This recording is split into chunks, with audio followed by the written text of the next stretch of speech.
Hi, today is July 14th, 2025, and here are my poems for the day. The first one is poem number 1083 for the year, Chair Next to the Garbage.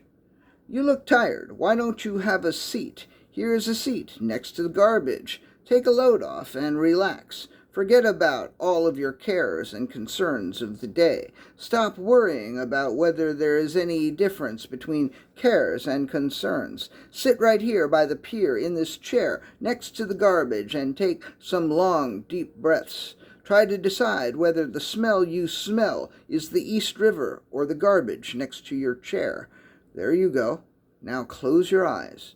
Keep breathing and relax in your chair next to the garbage. Poem number 1084, Garbage Next to the Chair.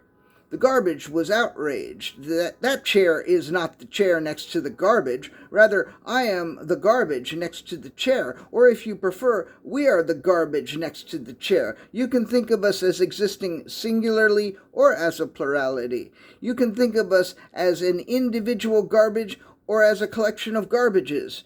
But don't think of us as the sidekick that the chair is next to, because we are, or I am, the main event, the garbage next to the chair. This is not to say that you should sit in the garbage instead of the chair. It is merely to say that one shouldn't define a scene or a scenario by zeroing in on its most utilitarian object, and stop worrying about whether there is any difference between a scene and a scenario. Just keep this in mind. The next time there is garbage next to a chair, and try not to, just keep this in mind the next time there is garbage next to a chair, and try not to be so self-centered. Shortly after this speech, the garbage collectors came and removed the chair, and then the garbage, and the garbage was again outraged that the chair was taken first. Poem number 1085, Garbage versus Trash. There are those who will see a pile of garbage and politely call it trash, and there are those who will see a pile of trash and unfairly call it garbage. At least I've always thought of garbage as being more disgusting than trash, like garbage has food in it or other gross shit like toenails and, I don't know, other gross shit. Trash is like paper products and shit, like you would have a trash can by the desk in the office or in the bathroom, but the garbage can goes under the sink. I don't know if the distinction between garbage and trash is a difference that makes a difference, although I suppose it makes a difference to the trash. Poem number 1086, The Garbage Man.